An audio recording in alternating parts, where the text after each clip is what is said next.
Hey everybody, and welcome to another hungover episode of Elden Dogs. I am, of course, your good friend, fearless leader, Sir Gideon Ofnir, the all-knowing. I got ears for my armor, I got eyes on my helmet. I know everything. I might be friends with dung beetles, and honestly, I have a lot of inner conflict going into this last episode. And luckily, though, somebody else survived Far Missoula, actually, after blowing himself up. I think he got put back together. Oh, I'm still in pieces. I feel like Alexander today. I'm Alexander Iron Fist, and I'm broken. It's rough. It's rough out here for Char. After that touching tribute, just to know you're still around a little bit makes me happy. Mostly here in spirit. And many spirits. You're full of spirit. Yeah, I'm like America. I'm a melting pot. America or America? America. Yes. The name America, the decision to pick America as a name, always just like, it just makes me think of South Park. America.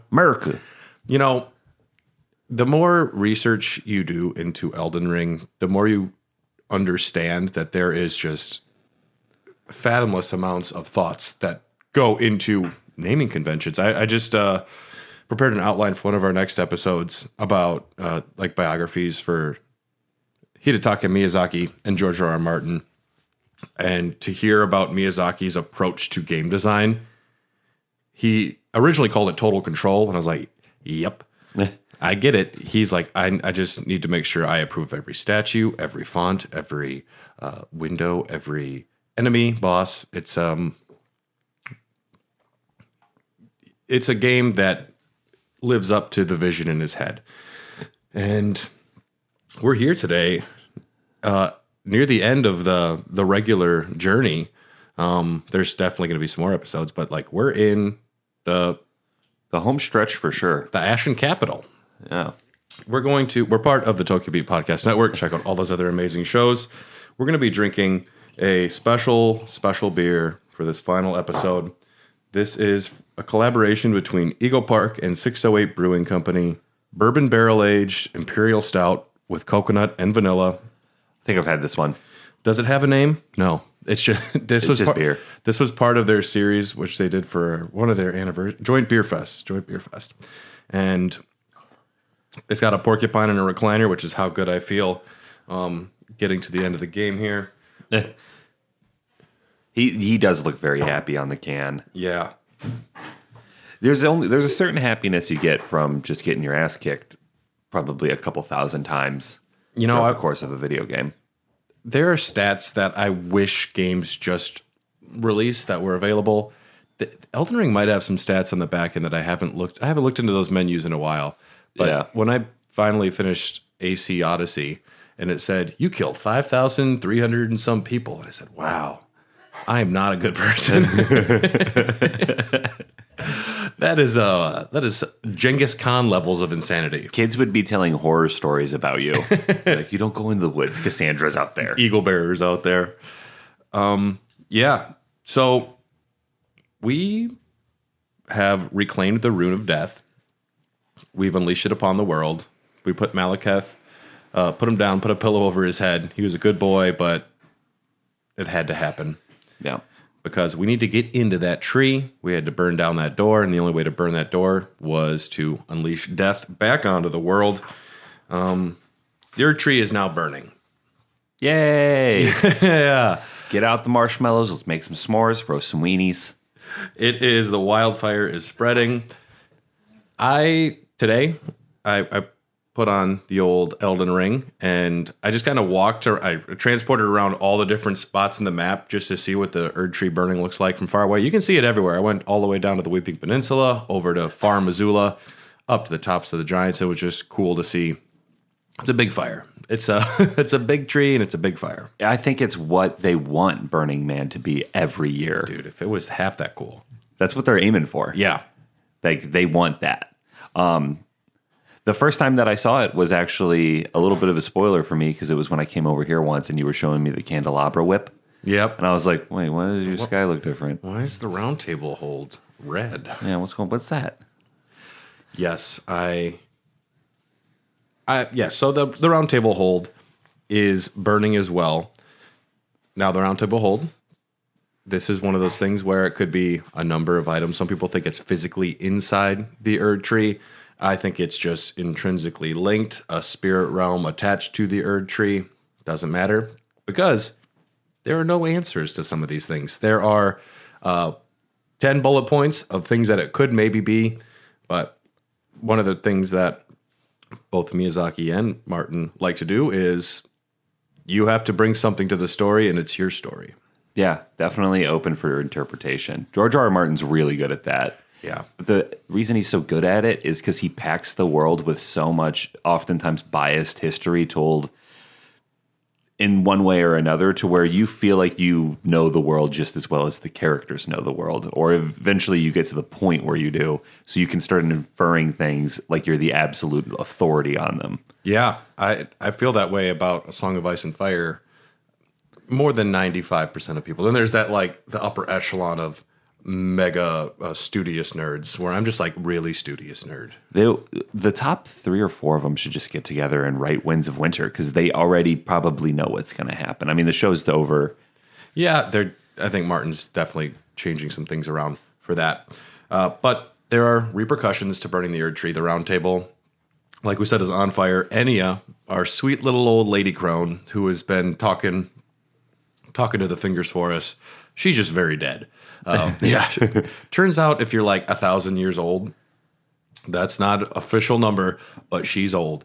And she was just holding on because death wouldn't come for her. And as soon as death was like kind of around, she just fucking, I'm surprised she didn't just blow dust into the wind. She just like go full like in Infinity War. Like, I don't feel so good, Mr. Stark. Mr. Finger. I don't feel so good. Yeah, so she's gone. Luckily, you can still exchange things there and buy stuff from her dead body. It's kind of like an honor system, like Halloween. It's like take one piece of candy. And I thought of Clerks, where he just has the pile of the money on the counter. Yeah, it's essentially like that. I just, leave a penny, take a penny. Oh, that's funny. Our friend Hugh, though, the misbegotten blacksmith, we're going to talk a little bit about him. He's been a prisoner until such time as he produces a weapon capable of slaying a god. That was a mission given to him by Marika. He is a caring soul with terrible anguish, and yep, he's unfortunately stuck in the Roundtable hold. At least he was, and him and Roderica, however you want to say it, they've become friends. She looks up to him kind of like a father figure at this point, and he is terrified of Marika. One of the things he says in some like rare dialogue is, "Smithing helps me forget the sheer terror of her." I don't know what she was up to, but can't be good. No, she instilled fear in him because she needed a weapon capable of slaying a god. This is another point where it makes me want to believe Marika is most definitely involved somehow in this plan. I think that she wants the greater will gone. And this is just one of many parts of like a long, confusing thing that I think she was involved in the planning. She might have had some things go wrong, but you can catch him in prayer. "Your divinity, have mercy and grant me forgiveness. The road is yet long. A god is not easily felled." His chains will be shattered after the tree is burning, but he says, "I'm just going to stay here and forge weapons until the very end." He has lost his mind after Malekith's dead. I'm not sure what reason is behind that, but he just wants to keep smithing. And Roderica, this young noble woman from outside the lands between, she sailed to Limgrave with a contingent of soldiers who all were killed by Godric because they wanted to be assimilated. Yeah. My brother in Christ. I forget how weak she starts the game. Like when you find her in the shack just outside of the castle, and she's just like, "Oh no, all my people are dead, and I'm a loser. I'm not brave enough to be eaten." It's like, well, I think it's better not to. I mean, I'm a pretty brave guy. I'm running around out here. I died like 18 times so far at this point in the game, and like getting eaten sounds bad. Yeah. I'll level with you. If my arm became Godric's butt scratcher, I would be pretty upset. Yeah. Oh, God, yeah. Or the wiper. I was one of his wipers. You don't want that. No. You don't see a lot of toilets in the lands between. Unrelated, but... You just dig a hole. Yeah. Or just go wherever. You do find gold-tinged excrement everywhere. That is true. Yeah. Great items. So she makes the decision to stay with Hugh. She wants him to leave, but we should respect his wishes. Maybe not. Maybe if Grandpa has lost his mind and he wants to stay in a burning house, you kind of just make it happen. Or she's just like, I'm going to hang around here until I can convince him to leave. For now, we're going to let him think it's his idea. Yeah. We're going to have to manipulate him in a little way. Just a little bit of gaslighting and a little bit of manipulation, and we'll be frolicking through the Weeping Peninsula in no time. I haven't had to deal with an elderly person suffering through dementia outside of American politics. Ayo. Hey. The Capitol's burning. And I'm not talking about America. The Ashen Capital. So the Erdtree, it's going pretty hard. There's just ash all over. And Leyndell is now mostly covered. What was your first thoughts when you were shot back to the Ashen Capital? I felt a lot like Frodo at the end of Return of the King. You came back. It's over. Just pure relief and excitement. That's probably my first thought. Yes.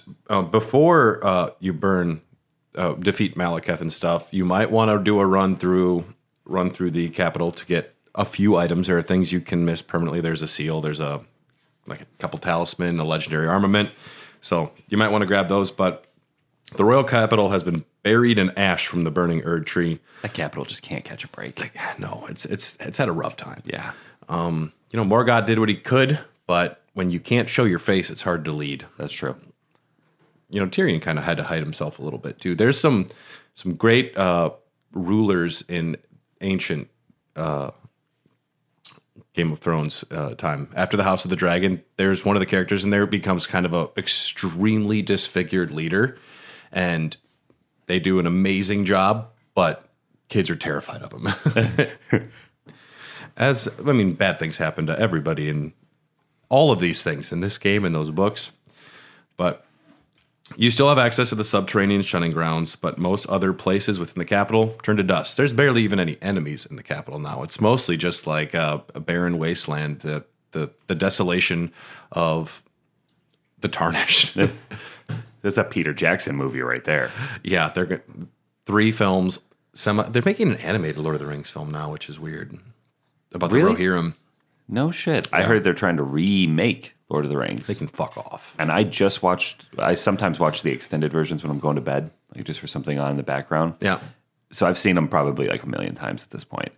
Fantastic movie still. There's no need to remake them. Stop it. I moved to New Zealand about it for a while. That's true. Yeah. I've only watched, I think, the non-extended versions once or twice, and I was thinking the other day, I want to watch those again. It doesn't feel right. It'd be interesting to see a different version, though. It's like a fever dream. It's over so fast.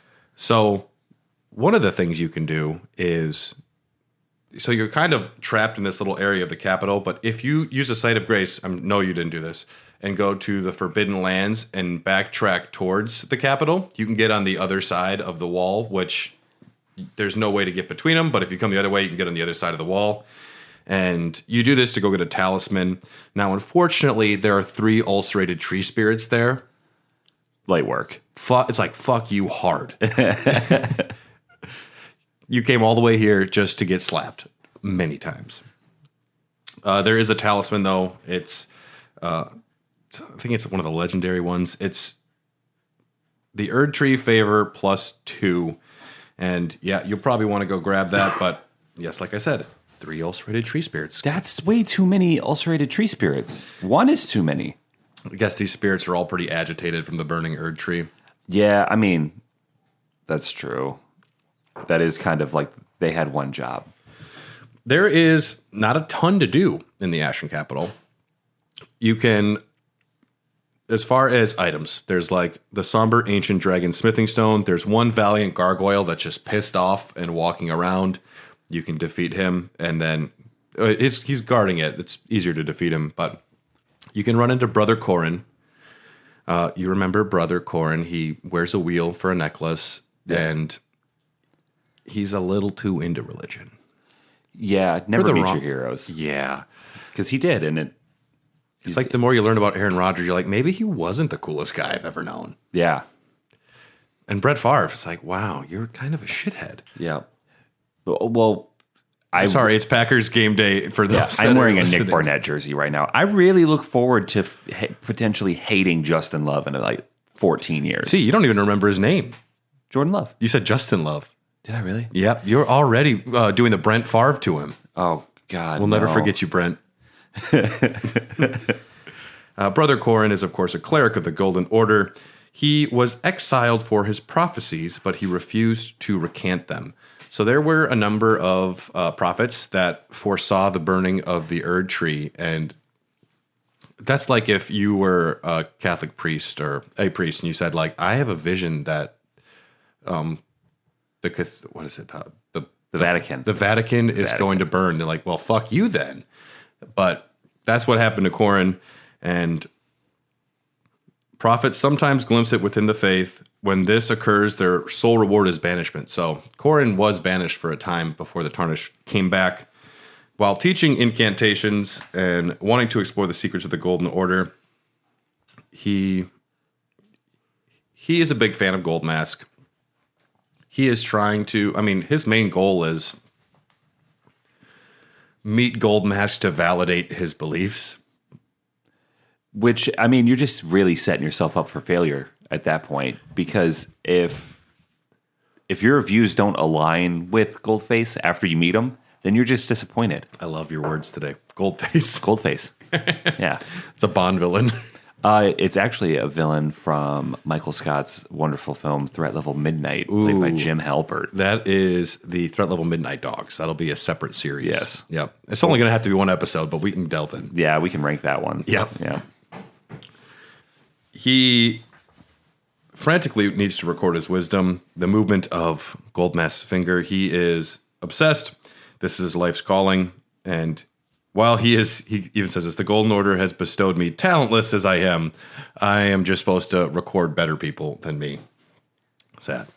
His faith, though, is shattered when Goldmask, who is pretty gnarly, he is a good practicer of the greater will of the Golden Order, partially because dude likes to run around naked. Yeah. Crazy mask.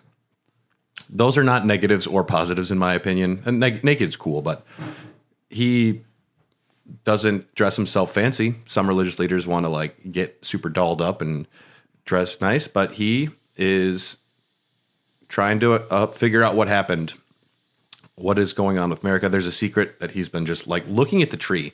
And Goldmask, he just T-poses out there for a long time. Yeah.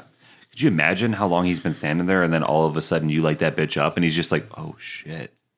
It changed. Yeah. Did you ever heard about that one priest who kept his arm up for like so long? Yeah, in like India. That? I think maybe Dylan talked about that one. Yeah, I think when we brought up Goldmask the first time, one of us made that comment.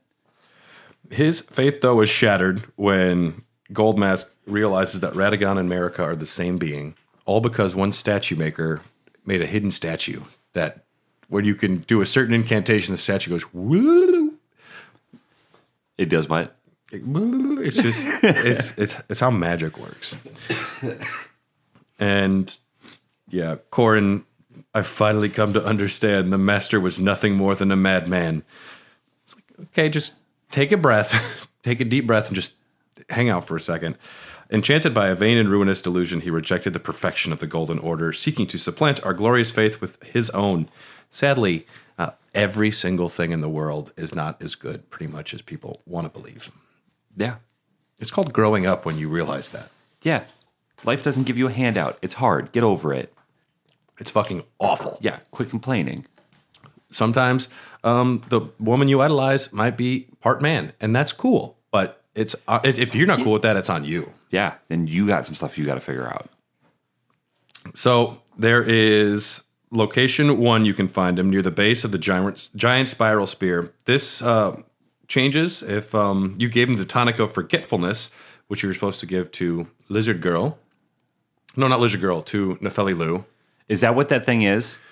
You can give it to Nefeli Lou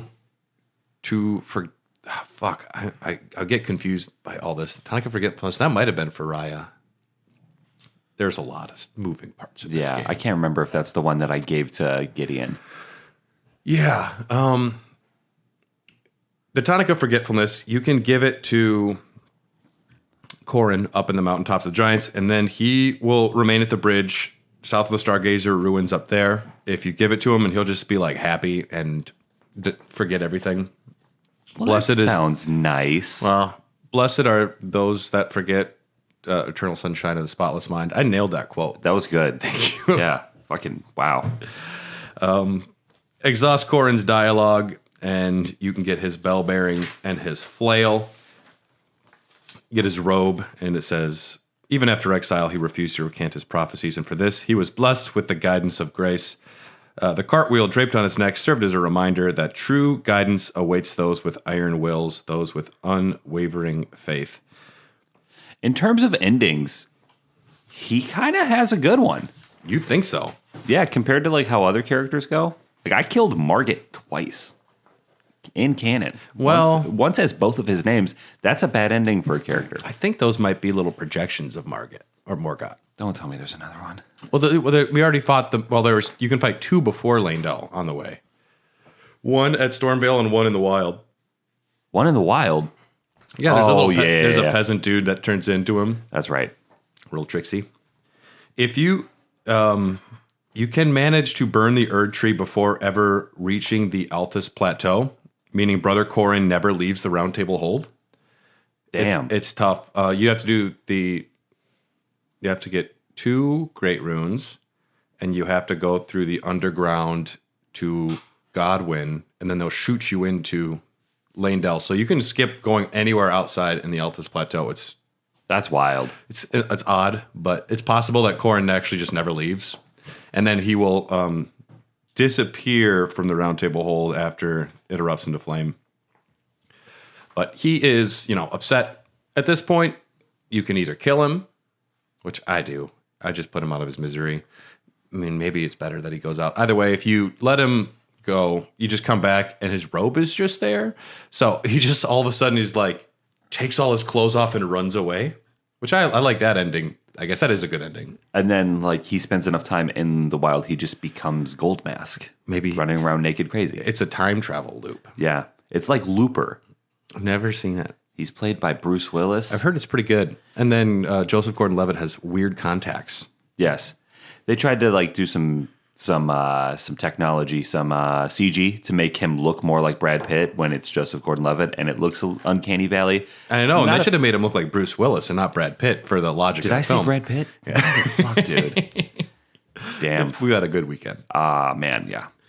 Yeah, Goldmask is, of course, a staunch Golden Order fundamentalist, critical of the hunters of those who live in death, lamenting that they are representing the church and also just being raging dickheads about killing things.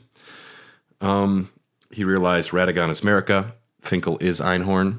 That's all I think about when I think of that. He will be on the hill next to the Colosseum. He had come to the revelation that the imperfection of the Golden Order and the instability of ideology was due to the fickleness of the gods. He's like, I think religion's pretty tight, but these gods are whack. Gods are whack. To put that into the parlance of our times. Yes. These gods aren't very cash money, dude. I believe religion is cool, but man, gods can be lame. Yeah, there you go. Etch that into stone. Instead, he went, just pointed he's actually just flicking off the Erdtree instead of pointing at it at this point. But if you come back, sitting on his body will be the mending rune of perfect order, a rune of transcendental ideology, which will attempt to perfect the Golden Order. This is another one of the endings. You can also get Goldmask set. The Radiant Goldmask, which is his dope mask. It's a striking design, representing both the brilliant inspiration that once shone upon him and the vision of a ring that he will surely find at the end of his pursuit. Rags, bracelets, and waist wrap barely cover the body, and I said, if you wanted to do a party boy character in the game, if you made it a little Chris Pontius, you're going to want this because it is the most exposed body option, I believe. No shit. So yeah, if you want to go as party boy, you got to be a staunch religious person. Yeah, until you hit New Game Plus, and then you can be Chris Pontius. Yeah, which I'm in. Now, we're going to head up the stairs because there's really not much else you can do. You can go to the Coliseum, which is open at this point for multiplayer. I played a little bit today to get ready for our multiplayer episode. I'm not as good at fighting real people. Really? Yeah. Is it hard? Well, they're unpredictable. Yeah, that makes sense. Yep. And they can have anything. They have the entire, every weapon, every incantation, every armor set they want, weird builds. Everybody just uses a candelabra whip. No one would. I guess, I don't know, maybe. Have you seen it, folks? Tell us, because we're going to do a multiplayer episode and we'll talk about it. But we're going to go up some stairs here and find probably the sexiest, coolest character in the game, me, Sir Gideon Ofnir, the all-knowing. What was your thoughts when you ran into Gideon up here? Please don't make me have to fight this motherfucker. He's not that tough. He gave me a lot of trouble because as a spell sword, I can't cast my spells fast enough to interrupt his spells, and I'm just not that good at dodging, I guess. Yeah, I'm surprised. I got smoked. At this point, dodging has become very second nature to me. I thought I was good. Maybe I was just having an off night. An Ofnir. Ofnir, there you go. Gideon Ofnir, the leader of the Roundtable, holds foster parent to Nefeli Lu, only for his own nefarious purposes, pretty much. He accumulates information on the Shard Bearers, employing a network of spies. He is working, he's the Tarnished. They want to restore the Elden Ring the Roundtable hold. And I don't know, they haven't gotten a single great rune before, it appears. And then you come through and you're fucking picking them up. He talks left match. and right. He's like, don't even talk to me until you get a great rune. It's like, no one else here has a great rune, and you seem really nice to them, and you don't even know me. Yeah. My name is Brad, and I'm cool sometimes. Yeah, so why are you being a dick, man? You don't even know me. Yeah. I like Star Wars. Do you like Star Wars? And he says, I prefer Star Trek. I'm like, all right, this might not work. See, I just went back, and every time I talked to him, I wore a different band t-shirt in hopes that he'd be like, you like the Flaming Lips too? All right, he can stay. All right, you're cool. You're into baby metal. Yeah. That was the one that broke. That was the baby metal. Yeah. Gideon Ofnir. Ofnir is one of Odin's many names. Oh, shit, yeah. I didn't even put that together. And Odin has Raven spies. Gideon has a spy network. He has a lot of people out there collecting information. He's like Varys, but super capable, physically capable. Yeah. He's a master of whispers. He knows everything that's going on. I put Xylotroops Gideon is a beetle. And I put that, maybe that's why Gideon is one of his names, his first name, but the beetles are, some people speculate, are associated with him.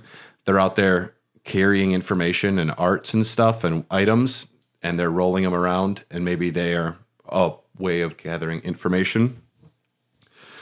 Once you acquire the first great rune, he will share more information with you. Nefeli Lu, he does have a fondness for her, but it can't get past his... That's his adopted daughter, right? Yep. Not biological. Not biological. Nefeli Lu is descended from Horalu. I thought about that when I found out Horalu's name. But, I mean, with George R. R. Martin and names, you just can't be too sure. You can't be too sure. She is definitely like from the Wildlands where Horalu was from. And the fact that she is considered a worthy heir for Stormvale. I mean, even Kenneth Hyde's like, I think she's pretty cool. We're like, no one asked, dude, but we agree. Also, you still you owe me for the castle, man. Like, I never got paid for that. I've never been knighted by you. Yeah. Well, that was not in the game for a long time. The quest line froze, and Kenneth would just stay down there at his goblin castle, demi-human castle, and it's around this time. I'm going to get the timing wrong, but it's either during Farmazula or before you fight Horalu that if you've done everything right, Nefeli Lu does move into Stormvale and sit on the throne.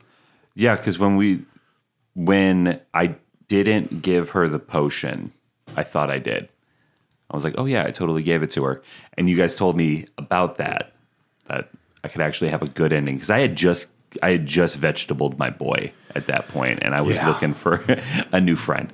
I have to go back and see that then, because I went immediately. I was still early in the game, and she wasn't there. Yeah, she has one of the good endings. Potential, like a good ending for a character.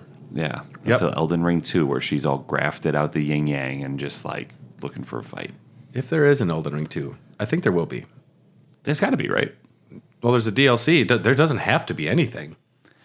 Yeah, I guess they could just There's do no another. Bloodborne 2, no Sekiro 2. That's true. Dark Souls is done. Yes, but Kenneth Hyde will be there. Nefeli Liu will be on the throne, and Gostok will be there as well. You get, I think, like a somber ancient dragon smithing stone, or you get a few like good items there. If you do this, she'll show up later for a fight with Horalu, which is kind of cool. But Gideon was a critic, and Dolores the Sleeping Arrow was a critic and friend of Gideon. So he did have friends, apparently. And Dolores the Sleeping Arrow is one of, not Selen, the dickhead with Ronnie, sorcerer. Sevelus?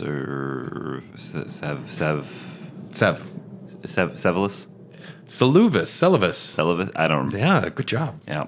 Dug deep. Yeah. He used to be, they all used to kind of be friends, but as soon as Seluvis made her into a creepy puppet, that's when Gideon's like, all right, you took my friend and made her into a sex puppet. We're not friends anymore. Yeah, I got to draw the line somewhere. He drew the line, and he doesn't draw the line with anything because he wants people to be spying for him. Yeah. He's like, you're untrustworthy, you turned my friend into a puppet, and you never once paid for drugs. Not once. And you never paid for drugs. Yes. One of the lines that Gideon says is, are you really going to do the bidding of that twisted dolly botherer? Which I think is a very funny way of saying that dude fucks dolls. Yeah. That twisted dolly botherer. Twisted dolly botherer. Yeah. He's saying he fucks dolls. He's bothering them dolls. Yeah. He sends his men to... I send my men. This is me, but I'm doing it from the third person for the listener's sake. He sends his men to ransack the village of the Albanarks to find the secret medallion to the Erdtree. This task led to the slaughtering of Lieutenant Wolf Lobo. All of this to say, Gideon, I don't have a great track record of being a good father or a good friend or a great leader. But he tells you to go ahead and take no heed of cardinal sin. The Two Fingers have lost their purpose a long time ago. And at some point, he engaged in a long exchange with the Two Fingers. We don't know when this happened. It's one of those things where I think it happened later, but it's, speculation.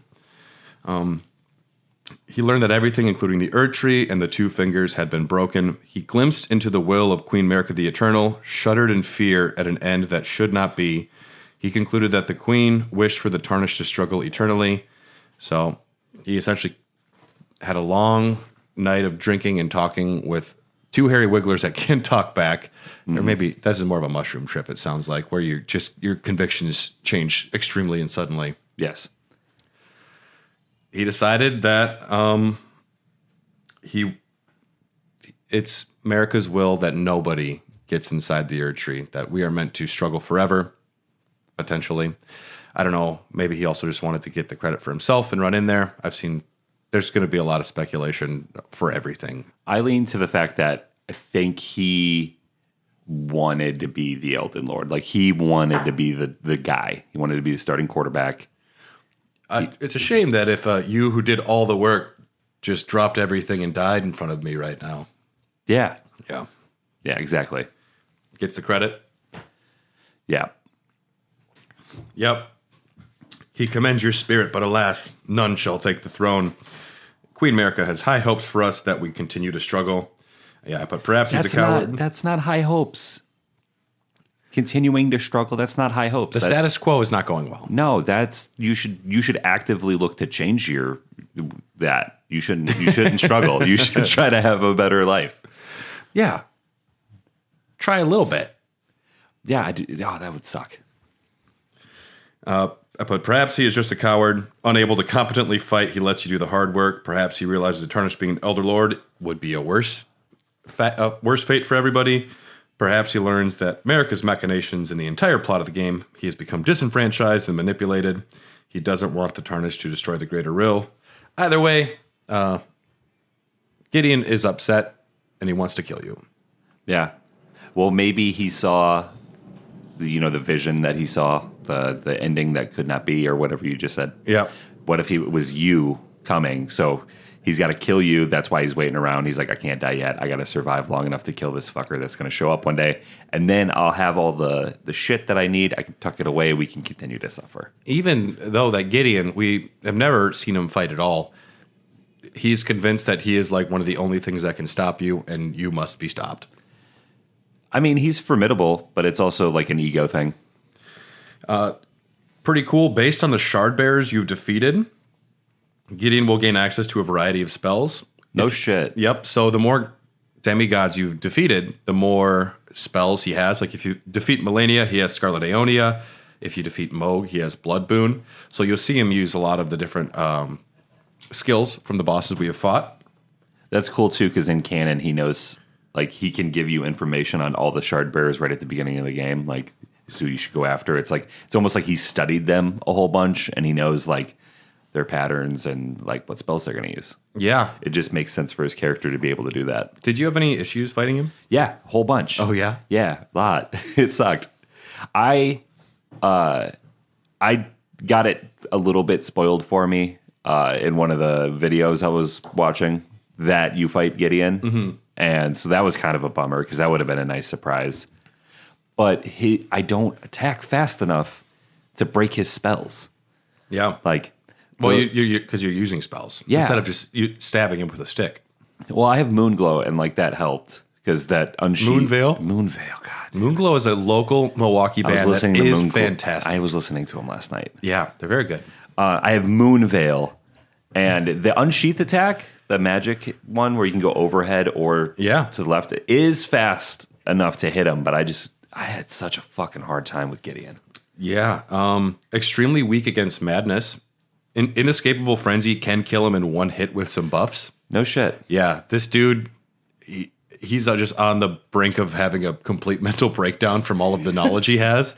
So all it takes is like one little bit of madness on him, and he just loses it. Like, that suit of armor makes your butt look fat, and then he just collapses. Gideon does not have a fat butt. That dude has no butt. Yeah. We don't see what he looks like under there, but I have a feeling he's very pale and very frail. It's just Chris Pratt. Early Chris Pratt. Yeah, early Chris Pratt. Yeah. Not Jurassic World Chris Pratt. No, Parks and Rec. He's Parks and Rec. Yeah, Chris Pratt is underneath there.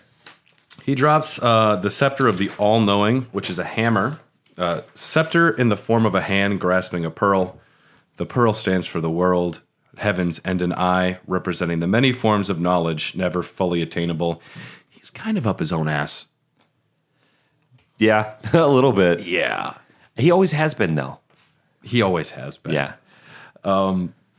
Even after knowing that, Gideon's hand grasped for it to fight, knowing that knowledge would never be fully attainable. He just seems like a tryhard. Like, Socrates just walked around in a robe and just talked mad shit, and he was cool about it. Like, Gideon just seems like he shows up at a party and wants to describe like modern philosophy, and I was like, we're just hanging out.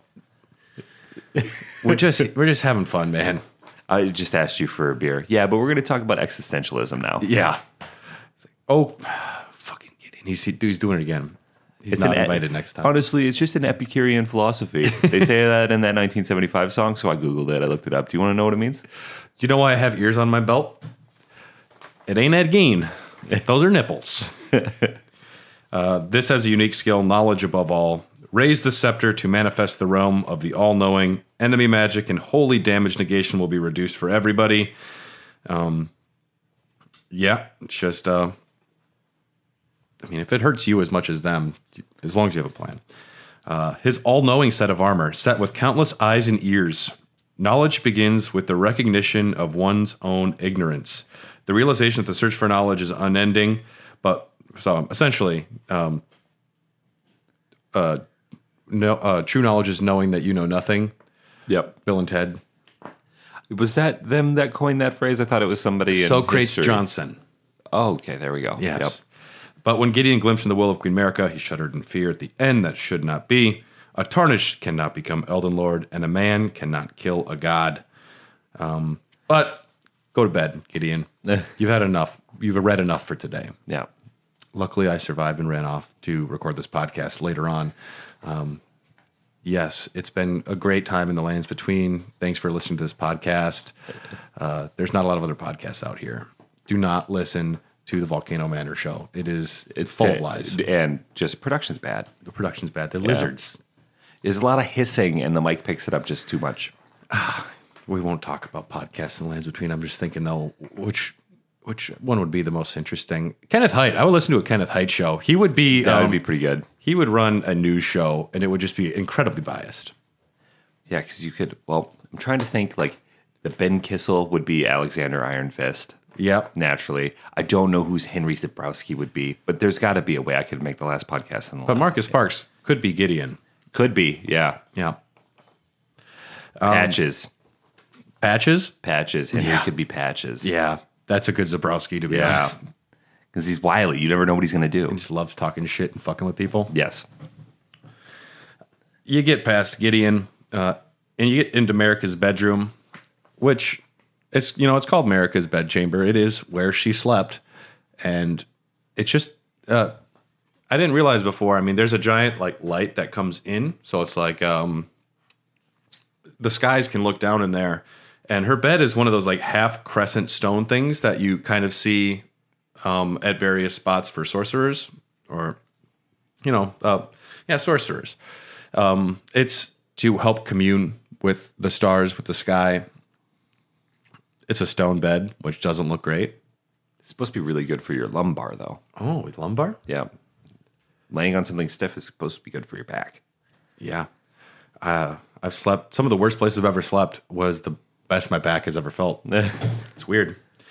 In Marika's bedroom, though, you can get the incantation Erdtree Heal, one of the ancient Erdtree incantations, and heals a vast amount of HP for caster and nearby allies. Hold to continue praying.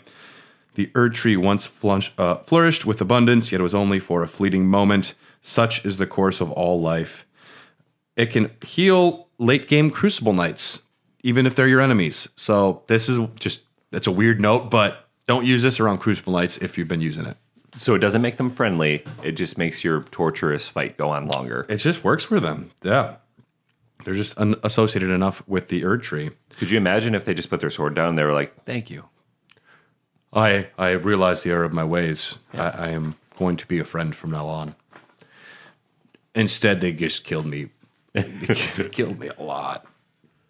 We're going to take a quick break to hear from another amazing show from the Tokyo Beat Podcast Network, and we'll be right back to discuss the rest of the Endgame Rush. Alex, hi, I'm Ray. How would you explain our show, No More Whoppers? Are you a nerd having trouble transitioning from your 20s to 30s to 40s and beyond? Age with us, not at us. I'm already gray. Are you tired of the man keeping you down? If you see something, say something. Do you enjoy the family computer? Capsule computing. We got them all. No more whoppers. We outlived the queen. She said it couldn't be done. No, I'm fading. Come back. I can't do this alone. Do you enjoy number munchers? And is numbers what you call Then listen to No More Whoppers. Only on the Tokyo Beat Network. Today's show is brought to you by EPOS Gaming Audio. With a comprehensive lineup of both wired and wireless headsets, gaming amplifiers, microphones, and webcams, EPOS has everything you need to experience the power of audio. Like their H6 Pro lineup, which features two versions, an open or closed headset. The closed headset allows you to tap into exceptionally detailed audio and seals out ambient noise, while the open version delivers natural high-fidelity audio with an incredible soundstage. Both headsets include a magnetic detachable microphone and a sleek design that has no wild RGB configurations, just good design. Listeners can save 15% by visiting www.eposaudio.com/gaming and entering code EPOSFRIEND15 at checkout. That is EPOSFRIEND15 at checkout.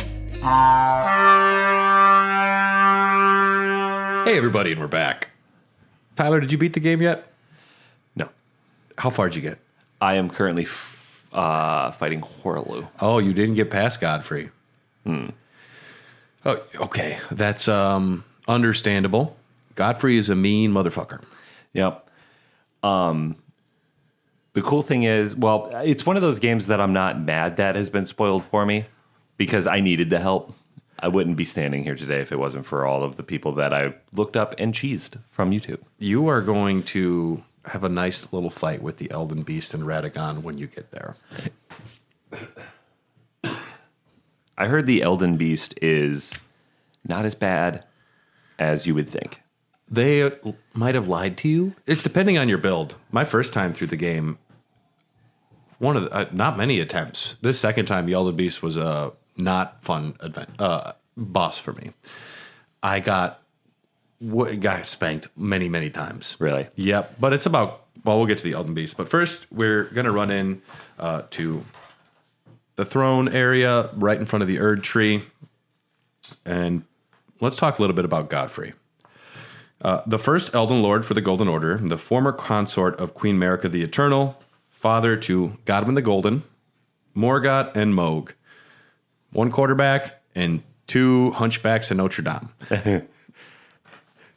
Well, and Morgott's a good guy. I'd hang out with Morgott. Morgott's a little misunderstood. Yeah, he's still like a little too fervent for the wrong things, but Dude, Thanksgiving must have been crazy at their place. yeah. And they had all of them together. Like the fact that there's a circle of thrones here means that all of our demigods at some point sat together and hung out. I would love if they ever did like a, you know how like they do the Castlevania Netflix anime. Mm-hmm. They did an Elden Ring one from like way before. Yeah, I'd watch the shit out of that.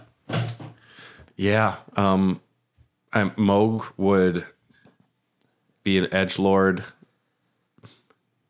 Yeah, I don't know. Morgott and Mohg, they probably didn't get to come to all the meetings, but No, and they probably didn't get along too much. yeah, it'd be interesting to see them when they were all on more speaking terms and cordial with each other. Yeah. Yep, because Mama and Papa were still around to say, "Shut up! Yeah. I have the Elden Ring, so we can kill you." Yeah. Yes. Originally known as Horlu, that was Godfrey's birth name when he came from the Badlands. He was a chieftain out there, bloodthirsty warrior. When he vowed to become a lord, he grafted on his back the lion Sarash, the lord of beasts, to suppress his ceaseless lust for battle. I don't know why. Grafting a lion to your back that just constantly bites you helps you stop fighting. When you're a god, you really got to look elsewhere for entertainment and just for fun. He just loves pain. Yes, probably. He also is, in my opinion, my very humble opinion, the coolest character model in the game. I love him. He's a professional wrestler for some reason. Yes. He is also one of the only bosses that like has a respect and admiration for you. Yeah, I mean, he made it all the way here. And yeah, so Godfrey, he has a lion on his back. He led the war against the giants, truly starting the age of the Erdtree. So when Marika and the Greater Will were, getting all their ducks in an order, they had to get the rest of the continent to bend the knee. And that's what Godfrey was for. I'm not saying she was only banging Godfrey because that dude was a giant monster man with a lion on his back and able to just Zangief pile drive giants. It was a good perk. Yeah, it's a wow factor. Yeah. I mean, I love my wife, but if she could also do giant pile driver moves on enemies, I might love her even more. I think Carly said that she can do that. And she's going to do it to me later.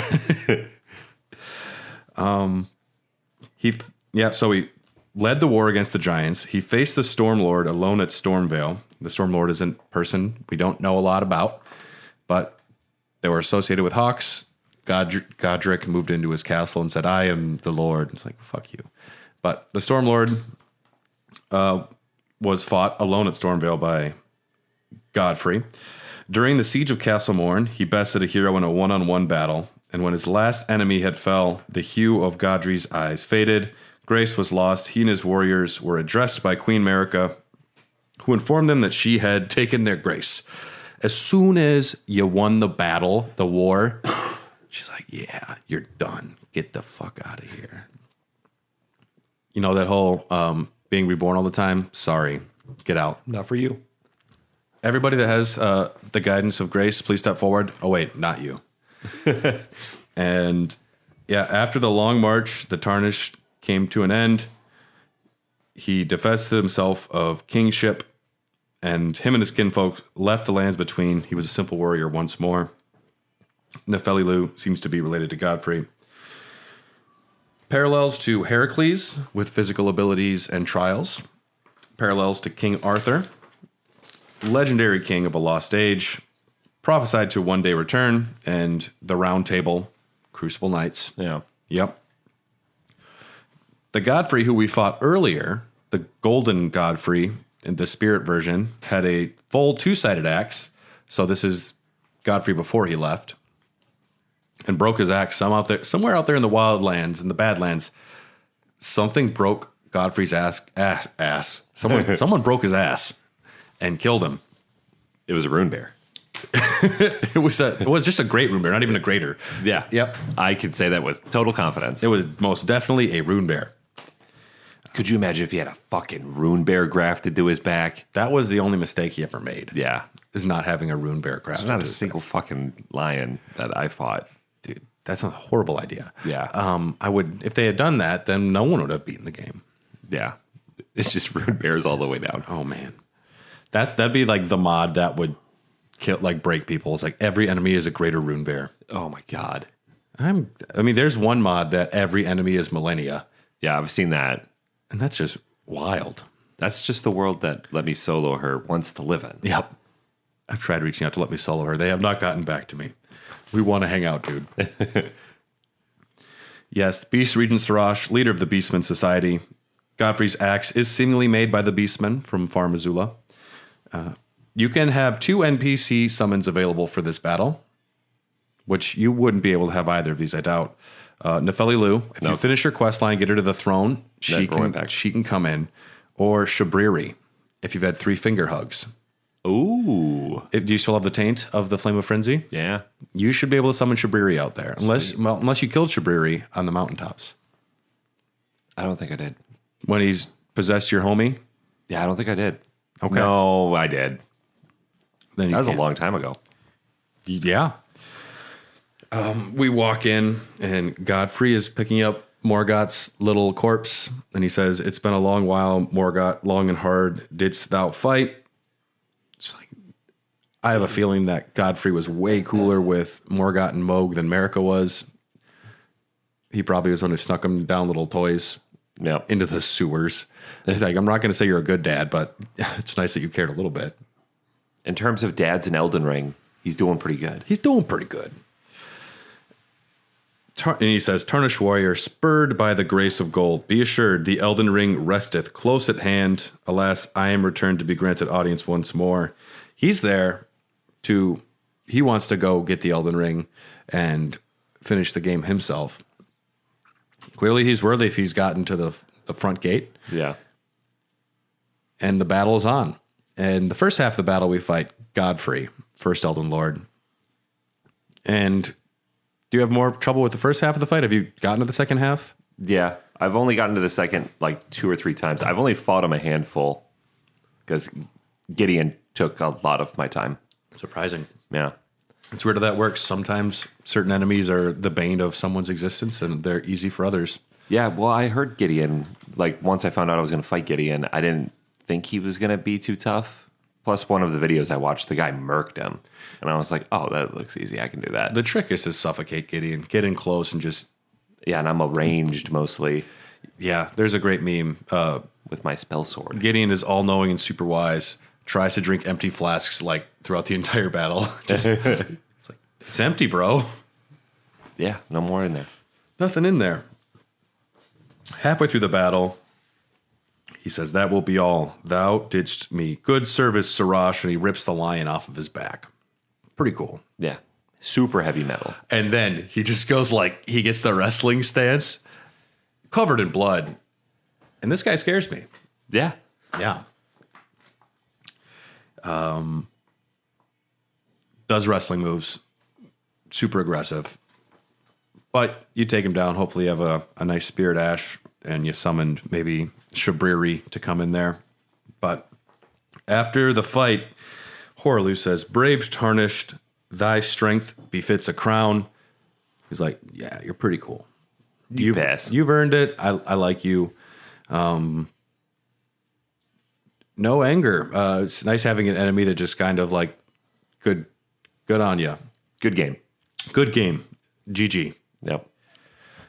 The remembrance of Horaloo, you can get the Axe of Godfrey, which is broken in a battle, fought as leader of the Tarnished during the Long March. This is something out there in the Badlands broke it, which makes me want to go to the Badlands. You can also get the Ash of War, Hora's Loo Shaker, Horaloo's Earth Shaker. Slam both hands onto the ground to violently shake the earth and unleash a shockwave. Follow up with an additional input to slam the ground once again. Big stance damage, usable on all melee armaments. Ennia's Corpse still sells armor. You can go get his armor if you want. Talks a little bit about his history. The crown includes his hair, which is weird. Which makes me think Godfrey's bald. Because if his crown comes with a toupee... They could... that I never thought about that. Why is the hair included on the crown? Yeah, you're not like scalping him. I think it's okay to be bald. A lot of people look great bald. I think though that the fact that there's a toupee included, Godfrey is in bald denial. It's like the visor that was really popular when I was in middle school that had like the spiky hair in it. Oh God, remember those? Yeah, it was a hat, but it looked like a visor with spiky blonde hair. But they were meant to look stupid. Yeah, now they're just worn by like people who want to go as Guy Fieri for Halloween. That's the whole purpose now. That is the only market for those. And there's a market for them. There is. I've seen multiple bachelorette parties where all of the girls are dressed up as Guy Fieri. I don't know why. He's got a one-way ticket to Flavortown, and they know it. I was trying to help come up with a bachelorette party idea. It didn't get accepted, but Batch to the Future. That's perfect. You can start dressed off in like 80s, then you can do 60s, futuristic, Old West. Someone's dressed as Doc Brown. That's a great idea. It's kind of cool, right? You go to like a country West bar, you go to like some weird like sci-fi bar. Yeah. Yeah. That's a great idea. And it allows for costume changes if you really want to get crazy with it. You can yell Great Scott all night, which is just a good thing to yell. Yeah. I wonder if Great Scott, was that originated by Christopher Lloyd? I don't know.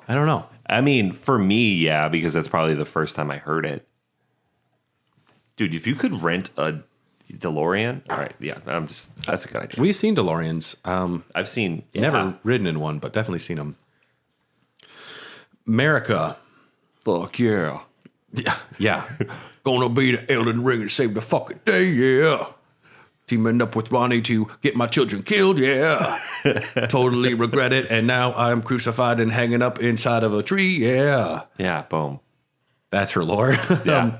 Dude, that was good. She was originally born of the Newman people. She was an Empyrean who would ascend to godhood and become the vessel, carrier of the vision of the Elden Ring. As an Empyrean, she was gifted a shadow, her half-brother Malekith. Desiring a world free of destined death, the rune of death was removed from the Elden Ring. Malekith was there to protect it, sealed in his black blade. No one can have their destined death in Elden Ring. Death is possible, but only by those wielding it. No one's dying anymore. We mentioned Godfrey, her first consort. Godfrey reigned the lands between into the Golden Order. They had 3 children, and then Godfrey was banished, all in the hope that they would grow stronger by waging war outside the lands and be brought back in when their grace was returned. This was part of Marika's long-term plan. She wanted them to go get stronger and go out there so they could come back at another time. So she was playing the long game there. Radagon is an interesting enigma in the game. Marika was interested in exploring the depths of the Golden Order Radagon became her second husband and king consort, making him the second Elden Lord. But in truth, Radagon and Marika were one and the same. Radagon was Marika's male other self. So, the way the battle goes, Marika is hung up and just body is half destroyed, but she falls and then Radagon gets up. So it seems like they share the body, which just opens up, a can of worms. Were the bodies ever split up? Because Radagon was off marrying Rennala. Was Marika there too, just absent from the capital? Were they actually separate? Did they be at some point fuse into one? Yeah, I think for me, the way that it would be coolest is if at a certain point they fused into one. Or he was taken from her rib or something, and they are one being, but they were split off, but they can refuse. And they're like two separate. Yeah. I think this is one of the most least spelled out mysteries in the game. I believe, though, that Radagon began in Marika. And you see that the Elden Ring is inside of her. She's the vessel carrying the ring.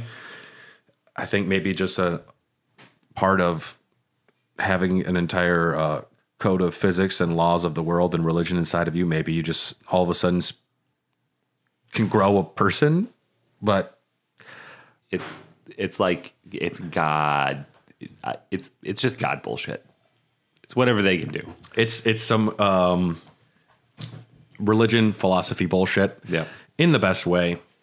Radagon has red hair and believes that's like a curse from the fire giants. He hates being associated with it. So maybe something that happened there caused this to happen. But Radagon rose to prominence in the Liurnian Wars, where he had met Queen Rennala in battle. They made whoopee whoopee instead of killy killy. Hey. Yep. They, much like bonobos, sent their leaders out to copulate in the battlefield. That's how bonobo chimps settle their wars. They just have sex in front of the tribes. It's asserting dominance. I remember being a kid in high school like, whoa, dude, what are we learning today? Shit's wild, bro. They what? And everyone's like, all right, we're done fighting. They had 3 children, Radon, Rykard, and Ronnie. Soon after, Godfrey got yeeted, and Radagon moved into his old bedroom. Before leaving Rennala, he's like, I gotta go. Here's an egg. How about an egg for your trying times? Can I offer you an egg in these trying times? Rennala's a sad character. She just clutches the egg and just constantly spews out mindless school children. Yeah. True horror. One of the most off-putting areas in the game. She does have her first phase where those little fuckers are just crawling straight towards you is terrifying. Just grabbing your feet. Yeah, throwing books at you. Oh, God, get off of me. Yeah, but as soon as Godfrey's gone, Radagon's like, yep, bye. So it seemed, I don't know, maybe Radagon was just doing the long con with Rennala and pretending to love her to bring Liurnia to heal because they weren't winning in the battles. That's possible, or maybe he did love her. Either way, as soon as Godfrey was gone, he's like, yeah, I'm out. Children with Marika, he went and fucked himself. He was watching Succession and took it seriously. He went and fucked himself. Had Millennia and Mikola, who, due to being incest children, maybe that's why, but one of them is cursed with scarlet rot, and the other one is cursed to always be a child. Not great, but definitely makes sense because I've played a lot of Crusader Kings, and if you do too much incest, then your kids come out with club feet and shit. So, makes sense. Yeah. It tracks. It could be. Got to keep those bloodlines pure. Yeah. No, I think you could be right there.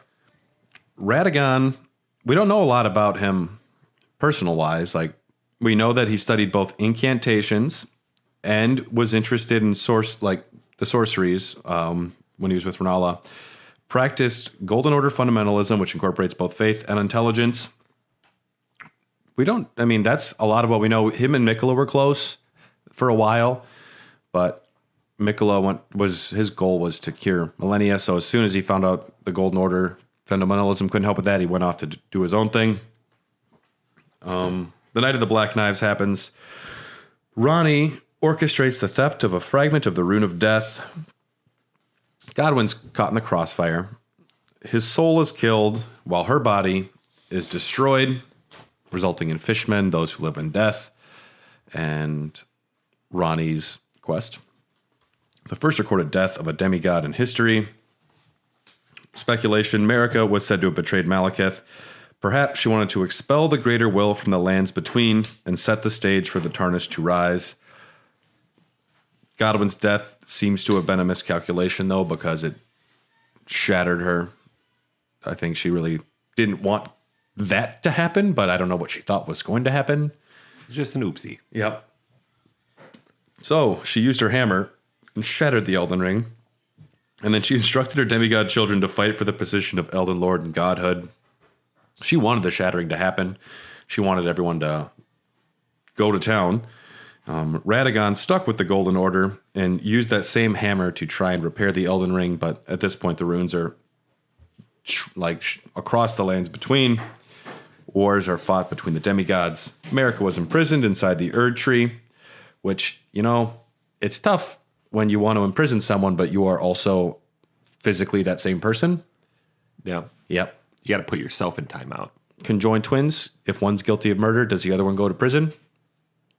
That's fucked. I never thought about that. I don't know if it's ever happened. I know there was one case where identical twins, one of them committed like a serious crime, but they found the DNA and they couldn't decide who did it. They had the same DNA. Yeah. So they couldn't convict someone. They both got to go free.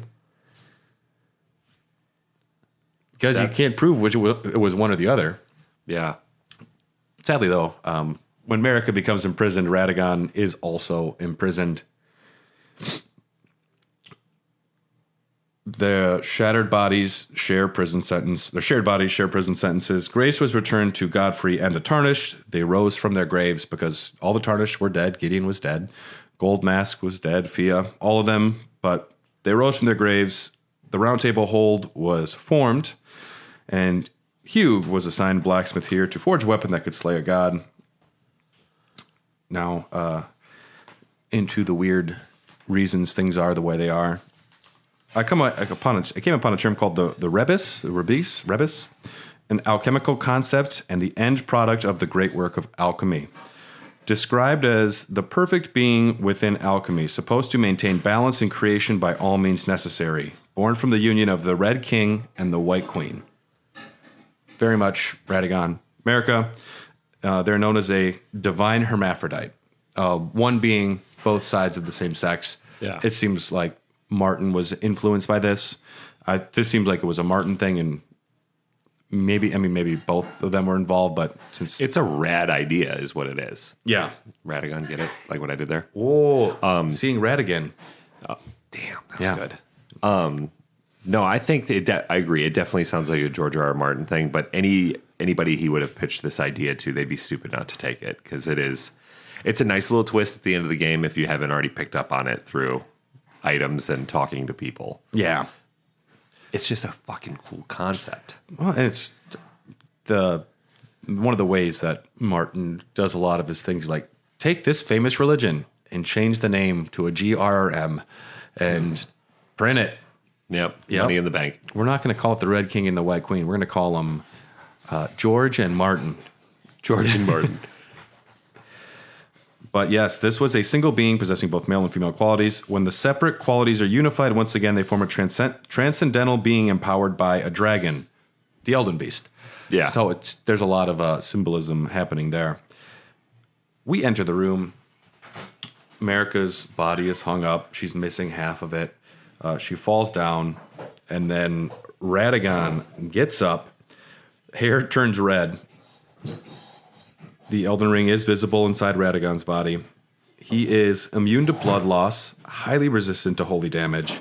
Poison and rot are A-okay. But Radagon, pretty aggressive fight, likes to be up in the air. Spirit Ashes to distract him are a good thing. But yeah, same hammer that broke the Elden Ring is the weapon he'll be using against you. Radagon is... I didn't have a ton of issue with Radagon. After you get the swing of things, you'll get through it pretty quick. You haven't gotten there yet. Close.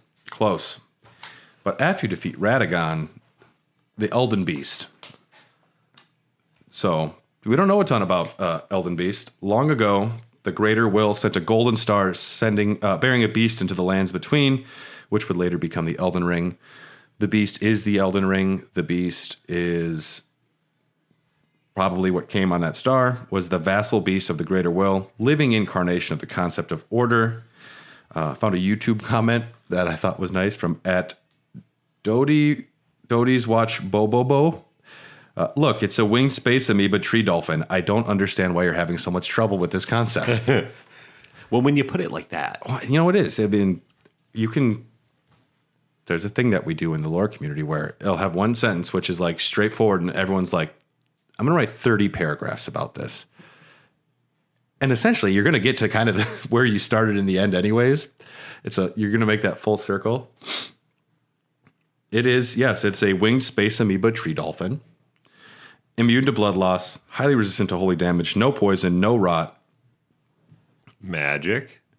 You want some distant magic, but don't be doing any holy damage. Okay. I think frostbite's good.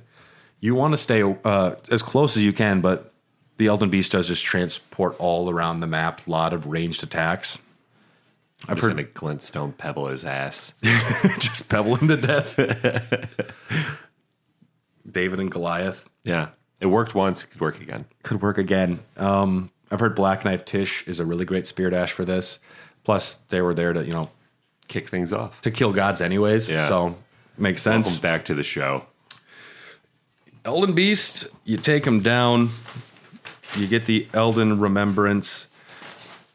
You can get Marika's Hammer. This is the stone hammer made in the lands of the Newman. Tool with which Queen Marika shattered the Elden Ring, and Radagon attempted to repair it. Unique skill Goldbreaker, where you can use Radagon's signature attack, jump up in the air and slam it down. You can also get the Great Sword, the Sacred Relic Sword. Now, this, when the Elden Beast emerges from Radagon's body, and then the sword is pulled out of Radagon's body, and it's like made out of a spine, so it looks like it might be Radagon's spine, but this is the Sacred Relic Sword is wrought from the remains of a god who should have lived a life eternal. Is this Godwin? Is this Radagon? Thoughts on what the weapon portends are many and varied. Some consider it to be the mark of a great sin or a sign of great devastation. Some think of it as the end of an age, while others the beginning, depending on your ending preference. And yeah, upon reaching Mogwin Palace, this is a weird note. Using this weapon, one can fast travel to the palace approach ledge road, Site of Grace. Use the Wave of Gold skill weapon on this weapon to farm Albinorix. You can get about 6 million runes per hour with the Golden Scarab Talisman. 6 million? Yep. Because this just sends like a giant, just takes all of them out. With a Golden Scarab Talisman, yeah, you can get about 6 million runes per hour. When the note was made, I don't know if it's changed since then, but... They've had to... Well, I mean, at this point, what else are you going to do? Yeah, I mean, I went and farmed there before, but not for the Albinorix. You used to be able to do a pot shot at like one of the bird dogs, the giant birds, and it just jumps off the map and gives you some easy runes. Nice. That they've gotten mostly out. So yeah, it's one of the farming spots. At this point, though, I mean, we didn't talk kind of about the battlefield. You're inside the Erdtree, but... You're standing on, you can see like, when you cut a tree open, you see the concentric circles on the way out. Yeah. That's kind of where you're standing. But there is all around you, it looks kind of like outer space, galaxy. And it seems like there's other like tree ghosts, spirits all around. It is a cool arena. I've seen it. Yeah. Yeah. Not sure if these are all Erdtrees from different planets. Some people have speculated that. Again, they don't want to write down the answer. And we're going to talk about that here with the endings. but it's, especially when we get to the episode where we talk about Miyazaki and Martin's like lives and their themes and histories, they don't ever want to say this is what happened. They want to say something happened. What do you think? Yeah.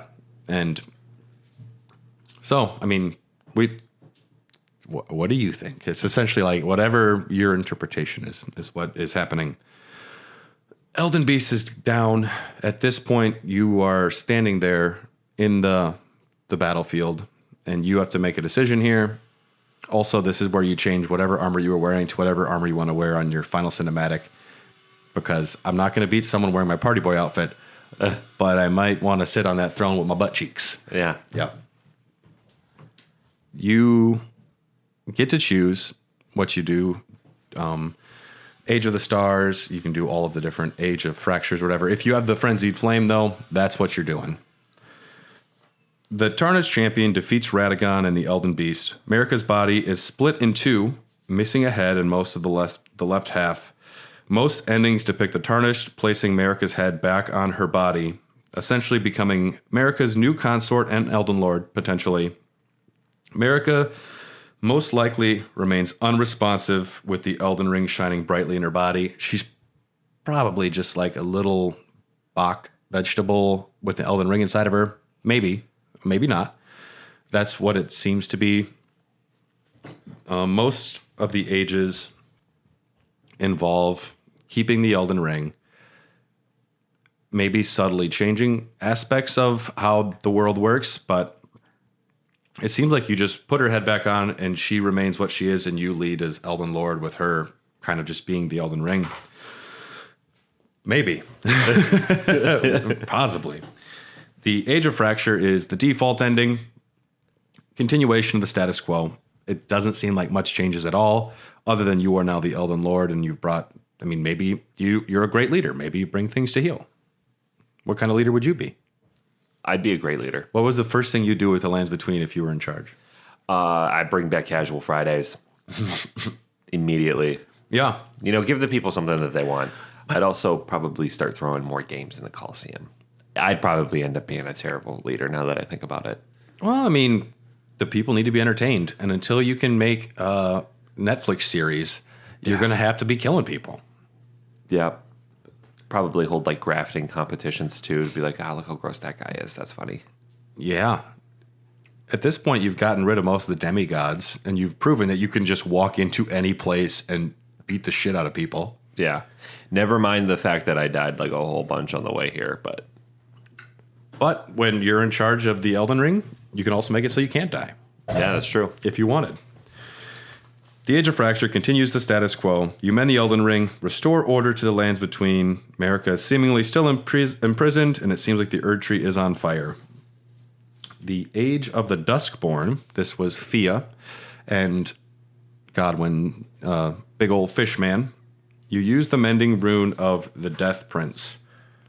Those who live in death, those that refuse to have their spirits go back into the Erdtree, I believe their souls are just lost and they're just wandering around bodies.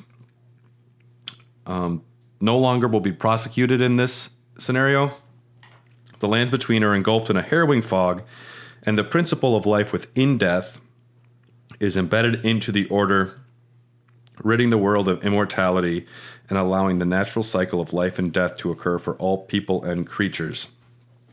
Maybe. This is another one where it's interpretation, and different translations say different things about this too. Some people speculate that this is just death returning and being possible. Some interpret it as you can be those who live in death and you're no longer allowed to make mean comments about them on the internet.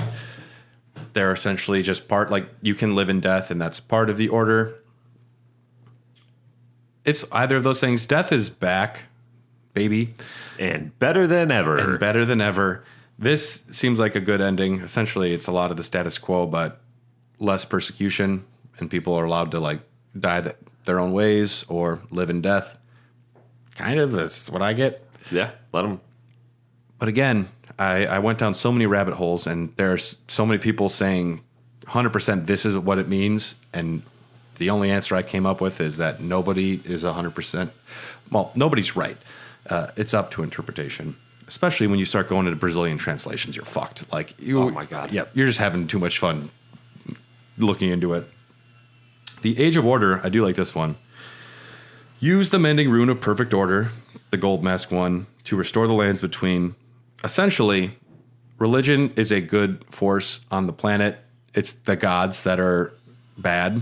Yeah. So essentially, you're just kind of maintaining religion, but you're kicking all the gods out of it. Religion good, gods bad. Pure, uncorrupted version of the Golden Order. No outer god influence. I think that's a good ending. Yeah. I mean, I'd prefer it if I don't like the status quo. I don't like that people are wandering around as zombie people in general. You got to make some changes. Yeah. Yeah. And I think kicking the gods out and just being like, religion's fine. We're getting better lunches for schools. Yes. Never free, though. It's going to ruin people if kids can eat. God forbid a second grader. God. You're going to be hungry. You're going to fucking hate it. And then when you don't vote for us, we're going to be very confused about that. When I didn't have money to pay for my lunch when I was in like middle school, high school, like, because I had two brothers and we shared an account. So every now and again it would hit zero and they'd be like, you don't have any money. And then I'd call my mom and then she'd be like, shit. And then she'd put more money in. Sometimes they would just give me the free lunch because I found out there was a free lunch. It was an Uncrustable. Man, it's horrible. I was like, this isn't a L at all. Well, I mean, it's okay, but it's not a lunch. I mean, on days where it was like nasty ass food, I was like, oh, just give me the Uncrustable. Yeah. Do you have anything in the salad bar? Do you know people put Uncrustables in the freezer? Sounds fine. I'm sure you could do that and deep fry them and then call it a state fair food. Yeah, that's true. Yeah. The Blessing of Despair. Our boy Dungy, the Dung Boy. Yeah. Mr. Poop Eater. Use the Mending Rune of the Fell Curse. The lands between are overtaken by a reviled curse. Everyone is an omen. Essentially, if everyone is an omen, then no one's an omen. If you're looking to shake things up in the lands between, this might be your best bet. Yeah. I think that I sympathize more with the Dung Eater than almost everybody else in the world. I have a feeling he had a very bad life. And I mean, nobody who has a good life gets the name the Dung Eater. some famous people on the internet probably. But omens shouldn't be persecuted. I also don't think everyone should be omens. Yeah, no, that's bad. Controversial opinion. I wouldn't choose that. This is the ending that I would want to choose because it is wildly different, but I don't think I ever would. Now the two bigger endings, the two more substantial endings, the Lord of the Frenzied Flame, everything burns. Your head turns into a giant like fireball with like a black hole at the center, and like the tree is getting swallowed, the sky's on fire. Essentially, I mean, everything will return to chaos. It's just going back to the Big Bang. It's before anything. If there is no people, there is no sorrow, which is a famous villain trope from RPGs. I get it. This is my plan. This is your plan. This is my plan. Also, just because did you beat Placiduous Axe? Yeah. You could then get rid of your finger taint if you want. I want it. You want that taint. I want to burn it down. Yeah. It is cool. As soon as I found out that this was an option, I was like, that is the most heavy metal fucking ending. And I want it. So it is. Yeah. You are the Lord of Chaos, and the world will burn along with the mistakes of the greater will. I always wanted to be the Lord of Chaos. 15-year-old me would be so psyched. It is a good name. All existing sin, torment, fracture, and curse is burned. Things return to a time, much like the Crucible, just burning it all back to the beginning. If you didn't burn Melina, which means you had the Flame of Frenzy taint before you burned yourself instead of Melina and she left, she emerges without the mark on her left eye. It's open now? It's open. Oh, shit, you're fucked. And she says, Lord of Frenzied Flame, I will seek you as far as you may travel to deliver what is yours, destined death. She's going to hunt you down and find you and destroy you. That was a fucking that was a Metallica line right there is what that was. Yeah. Like, I love it. That is probably one of the coolest lines in the game. It is a cool ending for sure. Many people would say the good ending is the Age of Stars, partially because it's the longest, most involved quest in the game, partially because it's a four-armed blue woman who everyone's horny for. Yeah, I think it's the horniness that really motivates a lot of people. Oh, what a sexy doll. I want to marry her. Yeah. Oh, yeah. 4 arms. Whoa. The possibilities. She could grab my butts and hold my head. We finished Righteous Gemstones yesterday. The third season kind of is a fart at the end, in my opinion. I'll just say Keith and Adam Devine's character. What's the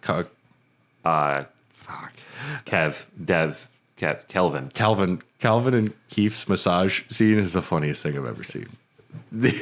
So funny. The Age of Stars. You become Rani's consort and help her become a god. Rani bathes the lands between in moonlight and will free souls trapped by the Erdtree. So you're just a simp in this. It's the ending that is cool. It's great to have a girlfriend, but it's even better to save the planet. Yeah. But it's also nice to have a girlfriend. Yeah. And one that has 4 arms and she's blue. I'm a big fan of Avatar. Big fan. Jake Sully's so hot. Rani's new order begins and she departs so the world can go on without a god. Wait, so you lose your girlfriend then? You go with her. Okay. Maybe. Possibly. We don't know. Yeah, it's up to interpretation. We don't know. And the translations do not help. The English translation is much different than the Japanese version. In the English one, she says there'll be no more senses. There'll be no sight, hearing, taste. The certainties of experience are gone. And it's just very differently translated than the original version. My understanding from the research is that she makes a new order. People are free to do what they want, free to live how they like. They can die. The world kind of, it's a post-religious world where the world exists the way it is, and then she departs, so there's no gods influencing it. It's people reconciling with the fact that we live in a cold and meaningless world, which at first is not comforting. She just gives the gift of cynicism. It's in a world devoid of meaning, in a cold and harsh life, you must bring your own light. And it's up to you to do what you want, but there's no gods that are controlling it, telling you what to do, and it's just up to the individual to be who they want. Maybe? We don't know. Possibly. The Age of Stars has a lot of interpretations as well. Yeah, I do like that ending, though. You possibly elope with your 4-armed girlfriend, and then people can just get on living their lives without being controlled and led by God. Although that just means some shitty Godric asshole will start ruling castles again. Yeah. But at least there's no gods about it. And there won't be demigods to be overpowering. Yeah. So it's just the people running the show then. Potentially. Yeah. Although we have proven in a post-God world, which we're somewhat in right now, it's not going super well in Marika. Yeah. It's rough out here. Shit's not perfect by any means. But we are at the end. Yeah. We made it. We made it. This is the longest I've talked about a single game. And the longest, it's got to be the longest, I've had a single game. Maybe with... In your disk drive? Yeah. Installed on my PlayStation.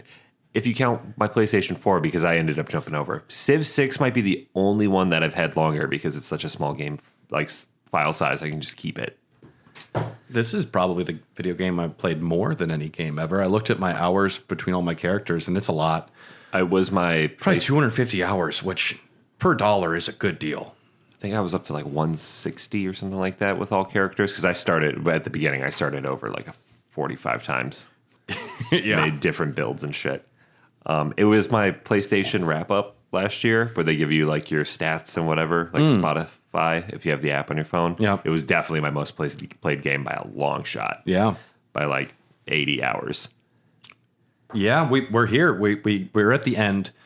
That does not mean the end of Elden Dogs for a while. We have a lot to still talk about. Upcoming episodes. The next one, I believe, will be the endgame episode where we talk about all those bosses that are still running around. We're going to break down the rarest armor and weapons in the game. We're going to talk about New Game Plus, what you're going to want to do to get ready for that. We're going to do an episode about Miyazaki and Martin, talk about their personal lives, talk about the Beauty and the Beast TV show from 1987, which George R. R. Martin wrote. Looking forward to this. Starring Ron Perlman and Linda Hamilton. Ron Perlman as the Beast? Yeah. That's good. And we'll be talking about Dark Souls and Armored Core a little bit. We're going to be talking about, once you understand, it's like, when you open a book and it says about the author, and I originally thought that was boring as a kid, but I realized it really informs you, who wrote the story. Mm-hmm. Yep. We're going to do a cut content episode. We're going to do a multiplayer / speedrunning episode. Spike Vegeta, I believe, will be joining us for that. And then there will be DLC. Yeah. We don't know when Shadows of the Erdtree is coming. They're smart, though. I have a feeling it will be like coming next week. That's how they'll announce it, I think. Yeah. I think it'll be sooner rather than later. Because how long ago did they drop the image? It's been, what, like 3 months? It's been a while. Yeah. It's longer than that. It's been, I want to say 6 months maybe, but time is a construct that I don't understand anymore. I very rarely keep track of it. Yeah. I'm always late to these things. Yeah. But, so there is definitely more Elden Dogs to discuss. I'm actually excited because we can get into the esoteric stuff outside of the main story. There's a little bit more lore to discuss. I do want to discuss the Glow-Eyed Queen at some point because that's like the only thing we haven't really delved into too much. The Martin Miyazaki episode is going to be dope because I like a good biography. So I'm excited for that one. Martin, and I don't know shit about either of those men outside of what they've made. What it really reminded me is that Martin is fucking old. He's super old. He was at the first Comic-Con. Like, he needs to finish some books. That was right after World War II, right? It was before World War I, I think. He's that old. But Elden Dogs exist because of people like you. If you have joined us on this extremely long journey, this wonderful journey, we would really appreciate it if you wrote a review, told your friends. These episodes are available well in advance to our Patreon members. So check out patreon.com/HairTheDogcast, and you would get access to tons of bonus content as well as episodes way in advance. Our Discord is wonderful. Thanks to executive producers Rykard Kristinik, Malekip the Black Blade, Big Boggard, Black Boggard, Brian. I'm trying to do this without the page in front of me.